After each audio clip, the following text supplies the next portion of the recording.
Minas são vales, montanhas, Gerais são cerrados, chapadas. A alma do povo de Minas é luz como pedra encantada.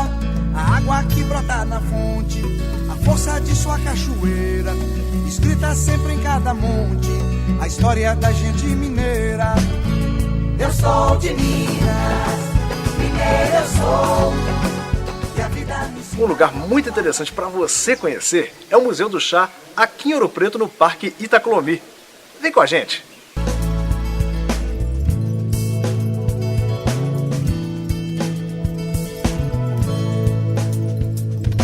Minas são vales, montanhas, Gerais são cerrados, chapadas. Existem vários tipos de chá. Aquele chá medicinal que a avó da gente faz, né? O chá também do final da tarde, aquele chazinho da 5. E aquele chá da 5 é muito interessante, porque é essa planta que faz o chá preto e o chá verde. Esse pé de chá encontra-se na área onde era a fazenda do chá, que hoje é o Museu do Chá no Parque Itacolomi, em Ouro Preto. A fábrica de chá teve seus equipamentos importados na década de 1930 e funcionou até 1950 produzindo chá. A gente tem aqui alguns dos maquinários que foram importados na época para se fazer o condicionamento do chá, fazendo a triagem, o primeiro corte, a enrolagem, a secagem e o corte final, e assim descia em latões para a Rua do Ouvidor, onde era embalado, encaixotado e ia para o Porto de Santos e destinado a toda a Europa. E a vida me ensina que o amor vale a pena, o que vale é o amor.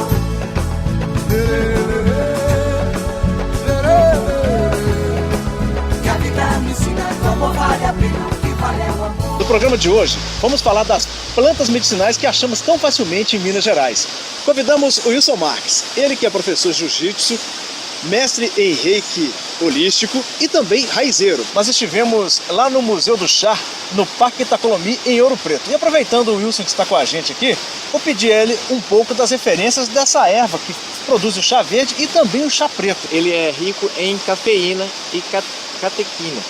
E são funções que aceleram o metabolismo, fazendo com que você tenha um gasto calórico muito maior, né? Então, faz com que a pessoa realmente emagreça. Ele também tem uma função muito importante, que é facilitar a digestão. E também trata a retenção de líquido. Para quem tem retenção de líquido, tomar chá verde é excelente. Vamos aproveitar esse clima em meio a essa natureza maravilhosa e experimentar o nosso chá verde. Eu sou de Minas, mineira eu sou. E a vida me ensina que o amor vale a pena, o que vale é o amor. Vamos falar um pouco da erva baleeira. Seu nome científico, Cordia vermenácea. Foram feitos vários testes com essa planta e provou que o nível de toxicidade dela é baixíssimo, sendo segura então para o consumo humano. Essa planta tem ação anti-inflamatória, antibiótica e também é cicatrizante. E em todo lugar de Minas Gerais é possível encontrá-la. Ela nasce em arbusto, ela nasce em árvore grande. Como é que a gente identifica a erva baleeira? A erva baleeira é bem áspera, você pode tocar para ver. Essa propriedade dela é bem fácil de ser identificada. Sim. Suas costas são esbranquiçadas e o cheiro é inconfundível. Em lugares fechados, ela chega a até 2 metros de altura para captar melhor a luz do sol. Em lugar aberto, em 1 metro. Esse galho aqui, ele não tem as frutinhas, mas ela dá umas frutinhas pretinhas. Por causa dessas frutinhas, muitos a chamam de Maria Preta. Mas o que eu indico é procurar um raizeiro que conheça, porque a nossa flora é muito grande, então pode haver confusão aí do espectador, né? Isso. O preparo do chá da erva baleeira, isso é difícil, é fácil? Qual é o correto preparo do chá? No caso de inflamações como artrite, artrose ou contusões, para uma xícara de chá, 1 colher de sopa de folhas da planta, tá? Nesse caso da erva baleeira, vamos usar somente as folhas, não os galhos. Para utilizar não tem que fazer uma secagem prévia, fazer um acondicionamento? Não, você pode usar ela verdinha assim mesmo. A secagem da planta é para armazenamento, porque se você for armazenar ela assim, ela vai criar fungos, vai mofar, porque ela tem umidade. Então a secagem é para tirar a umidade da planta e aí você pode guardar que ela não vai pegar fungo e nem vai mofar. É só para conservar a planta em sua casa. Mas o princípio ativo da planta está aqui com ela verdinha ou seca. Só é importante, se for secar, secar a sombra. Nós não podemos fazer a secagem dela em forno elétrico, no forno a lenha como a gente tem na roça, no sol ou até no micro-ondas? Não, você não pode nem ao sol e nem no micro-ondas. O ideal é que seja à sombra, por quê? Com o sol ela perde o princípio ativo, então o ideal é que ela seque aos poucos à sombra para que você possa fazer o armazenamento. Depois dela seca, Wilson, quanto tempo ela tem validade, os princípios ativos? Pode ficar armazenada em até 2 anos, se bem conservada, né? Longe da luz solar e em um pote fechado. Wilson, você falou que o preparo é uma colher de sopa para uma xícara de água, mas tem algum contato especial para isso, para fazer esse chá? É na efusão? Tem que fazer alguma coisa, macerar? Qual o modo correto de fazer o preparo desse chá? Uma colher da folha picada para 1 xícara de água, né, é a medida que eu passo com segurança. Apesar de ser natural, totalmente sem contraindicação, mas é um anti-inflamatório, né? Então, como é um anti-inflamatório, tem que ter esses cuidados, não é isso? Não é porque é natural que não tem risco. Como eu disse, ela tem o nível de toxicidade. Essa aqui é baixíssima, então ela é segura para qualquer idade, né, no trato de doenças humanas. Mas vamos sempre ter uma margem de segurança para evitar qualquer dano. Então nós vamos pegar 1 colher de sopa das folhas da erva baleeira, colocar 1 xícara de água e deixar até ferver. Começou a ferver, desliga.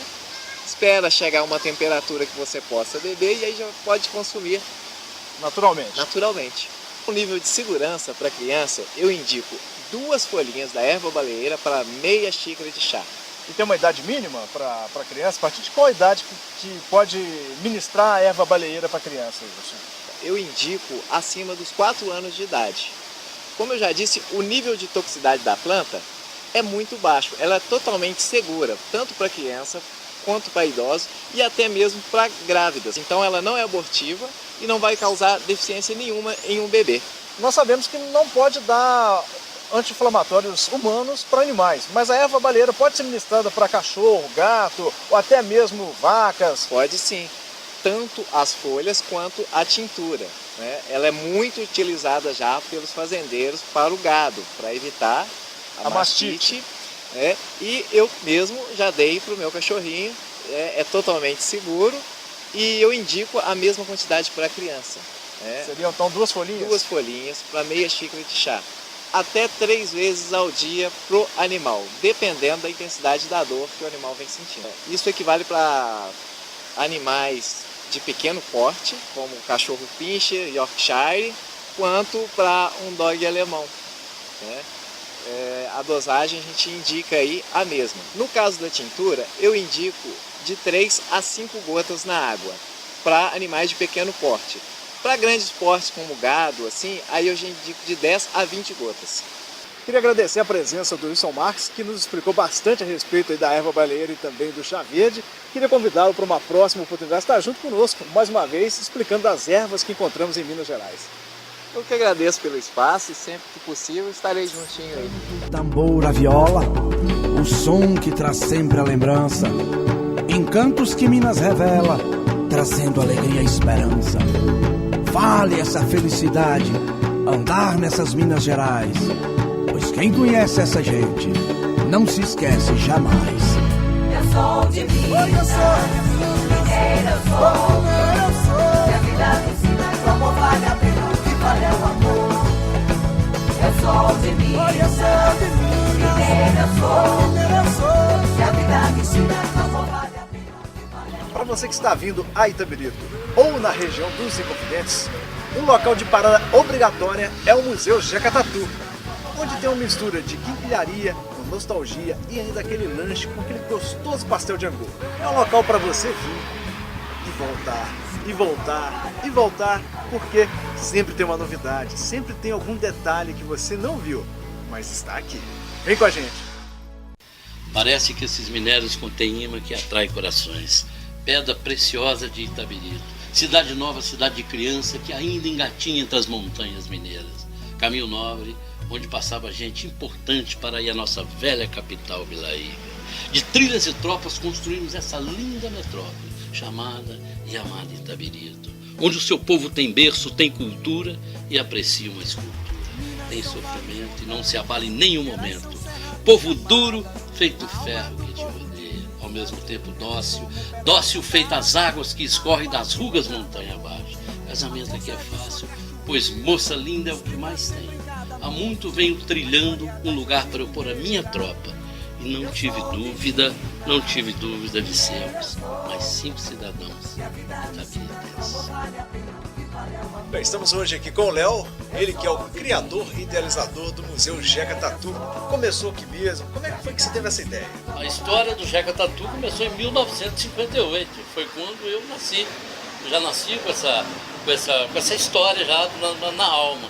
E aí, no decorrer do tempo, da vida da coisa, veio a ideia, nasceu, foi um embrião lá em 1958, e depois essa coisa brotou e essa coisa expandiu, e veio há 20 anos atrás, acordou-se a arte para nós aqui. Aí começamos a fazer contar a história da nossa história. Como é que você começou a garear essas peças que nos causam tanto encanto? Isso aqui não é chegar numa hora e pôr tudo aqui e está feito o negócio. Isso aqui é igual o namoro, igual o noivado, igual o casamento. Isso nasce aos poucos. Aí vamos fazendo, né? Vamos pôr uma peça aqui, outra lá, outra cá e tal. E a coisa foi crescendo. E está crescendo. Todo dia o cliente traz uma peça, traz outra. É assim que se forma, está se formando, né? Só curiosidade, né? Qual a peça mais velha e de qual período ela é que você tem hoje aqui no museu? As peças que estão aqui, quem decide o que elas são, o que elas possa valer, é cada um que vai pôr isso na alma de cada um, que não tem como eu falar que aquela mais velha pode ser velha para mim, mas não é velha para o outro. Então, quem chegar aqui vai ter essa resposta. Ela vai ver que essa peça vai fazer para ele, vai contar para ele a história. É, na verdade, trazer aquela nostalgia, aquela coisa, aquela boa lembrança de uma avó, de um tio, de um momento que a gente teve na vida. Contar esse pedacinho, um pedacinho de cada um que vem aqui dentro. E com certeza, todos que aqui vêm, eles levam alguma coisa embora, alguma lembrança. Uma outra particularidade que eu noto aqui no Museu Jeca Tatu é a possibilidade e também a oportunidade que você dá para os novos artistas. Eu conheço alguns, que igual o Mestre, que é um artista que faz artes em metais, né, daqui de Itabirito, e queria que você falasse também um pouquinho desses outros, igual tem também o Pedro Miranda, que é um outro artista renomado brasileiro, que tem obras expostas aqui. Como é que você faz esse link? Como é que você conseguiu agariar essas pessoas? Nós damos espaço para todo mundo. Tem ali o Mestre, né, que está ali dentro do ônibus. Tem o Ataci Costa, que está aqui com a arte dele também na pintura. Tem lá o Pedro Miranda, que está lá no cinema, exposto com aquela exposição dele maravilhosa. Então a gente pega um por um e se aglomera ali para poder se soltar para o público e trazer. Porque sem parceria, nada feito. Não há como. E até porque também eles trocam com a gente. Eles levam o nome deles também aqui, é muito importante. Chega muita gente, eu conheço fulano, está aqui com você e tal. Então é uma troca que a gente faz. E a arte precisa disso, e a vida também. Tem um limite que você imagina? Não, eu vou até um certo limite, chega, não vou arrecadar mais peças, aqui tá bom, ou não tem esse limite? Não vai ter limite nunca, para nada tem limites na vida, né? Para tudo que a gente vai se fazer hoje, sempre tem um amanhã. Estava vendo uma maquete ali, uma maquete de uma igreja, que é a igreja de São Francisco, em Ouro Preto, com um ônibus dentro. O que vai ser essa igreja de São Francisco, essa réplica, e esse ônibus dentro dessa igreja? O Roberto Rangel fez aquela estátua maravilhosa, foi a última peça que nós fizemos. Agora estão agariando mais um pouquinho de dinheiro e tal, esperar mais um pouquinho, e o projeto da igreja. Isso vai ser muito bacana. Da onde é esse artista que criou essa maquete, que vai criar essa igreja dentro do ônibus, ou melhor, por fora do ônibus, né, em tamanho real? O Alvilmar é bem conhecido aqui. Falou em Alvilmar, é ele. Ele é o grande artista que tá nos ajudando a construir essa obra. Vamos ver se daqui uns 6 meses, mais ou menos, nós já estamos lá com o casamento marcado, quem sabe. Bem, Léo, queria agradecer a você por nos receber tão bem aqui no Museu Jeca Tatu, nós do Valores de Minas. O nome já diz, Valores de Minas. Então, obrigado a vocês. Que a vida me ensina, o amor vale a pena o que vale